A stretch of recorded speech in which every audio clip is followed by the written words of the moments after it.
Hello mga katropa pets! Kung naaalala nyo, way back January 2022, nagpakita ako dito sa channel kung paano gumawa ng DIY incubator. That time, experiment lang siya. Hindi ko pa sure kung talagang gagana siya in the long run. Sobrang laking tulong niya sa thesis namin kasi ginamit namin to for headcam assay para malaman kung nakaka-irritate ba o hindi yung isang substance. So para sa mga nagtatanong kung bakit bihira ako mag-upload ng content dito, ito po yung dahilan. Nasabi ko na siya before na bumalik ako sa pag-aaral. Patapos na rin naman ako, so hopefully, maging regular na ulit yung pag-upload natin ng content.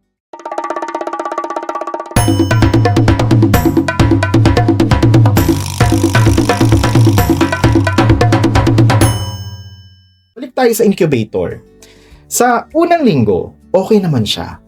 Pero after 1 week, bigla na lang siyang hindi gumana. Ang unang kutob ko dahil yun sa temperature regulator kasi yung bandang likuran niya naka-expose sa heat. So, nagmadali ako na palitan yung temperature regulator niya. Ang ginawa ko this time, inilabas ko na yung temperature regulator, hindi ko na siya hinayaan na ma-expose yung bandang likuran niya doon sa heat. At naging successful naman siya. Kasi after 3 weeks, nakapagpahatch ako ng 6 na itlog. So shoutout nga pala sa Beng Beng's Backyard Farm dyan sa Indang, Cavite. Kung gusto nyo bumili ng fertile na eggs, message nyo lang sila sa FB page nila. Para ma-maintain yung humidity, naglagay ako ng tissue sa loob ng incubator. Tapos binabasa ko lang siya kapag nakikita kong natutuyo na. Sa temperature naman, sinet ko lang siya sa 37.5 hanggang 38 degrees Celsius. Kusa siyang namamatay kapag umaabot na sa 38, then kusa rin siyang bubukas ulit kapag bumaba na sa 37.5. Kung hindi pa kayo familiar kung paano iset yung temperature, ganito lang siya. Para sa start temperature or yung point kung kailan mag-on yung bombilya, pindutin nyo lang yung up arrow button at i-hold nyo ng mga 3 seconds. Magbiblink yan.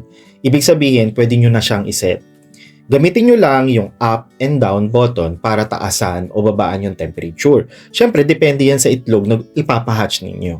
Para naman sa end temperature o yung point kung kailan mag-off yung bombilya, pindutin nyo yung down arrow button at i-hold din ng 3 seconds. Magbiblink din yan. Tapos iset nyo na yung 38 degrees. Kapag naabot na niya yung 38 degrees, kusa na siyang mag-off at mamamatay yung ilaw ng bombilya sa loob. Kailangan nyo talagang i-turn yung itlog kasi kapag hindi, may chance na didikit yung embryo sa loob ng shell. Sa paglalagay ng itlog doon sa incubator, make sure na medyo nakaangat yung part na malapad, hindi yung pointed na dulo ha. Yung malapad na part kasi, yun yung may air sac. Kung baliktad kasi, yung air sac yung nasa ilalim, posibleng hindi makahinga yung embryo at mamatay siya. Bago ko sila nilagay doon, nung dumating na, kinandling ko muna yung mga eggs. Gumamit lang ako ng flashlight ng cellphone at tinapatan ko yung pointed na part para silipin kung may development na. Sa una, wala talaga ako nakita. Pero habang tumatagal, napansin ko na may dark area na lumalabas sa loob ng itlog. Nagsimula siya dun sa upper na area, mula dun sa may air sac. Unti-unti siyang lumalaki hanggang sa halos buong itlog, dark na kapag iniilawan ko.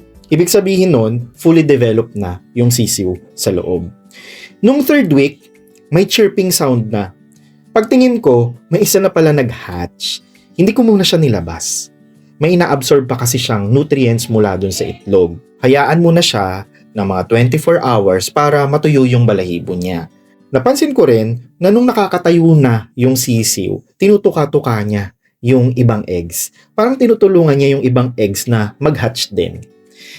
Medyo kinabahan pa nga ako kasi parang ang tagal mag-hatch nung iba. Pero nung nakita ko na nagkakaroon na ng cracks yung ibang itlog, doon ako naging kampante. Eventually, nag-hatch naman silang lahat. Ang ginawa ko lang, hindi ko binago yung setup. Hindi ko pinatay yung incubator, hindi ko binago yung temperature. Tinuloy-tuloy ko lang yung pag-maintain ng humidity. Nung nag-hatch na yung lahat ng eggs, buwaghag na yung balahibo ng mga sisiw at kaya na nilang tumayo, tsaka ko lang sila inilabas. Nilipat ko na sila sa temporary shelter nila. Nilagyan ko ng tamang pagkain, pati tubig, and so far okay naman sila ngayon. So, kung gusto pala ninyong malaman kung saan nabili yung temperature regulator at iba pang parts, nilagay ko na lang dyan sa video. Pakiclick na lang yung mga links.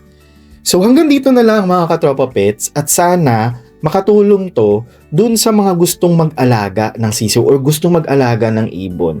Maraming salamat mga katropa pets sa patuloy niyong pagsuporta sa ating channel.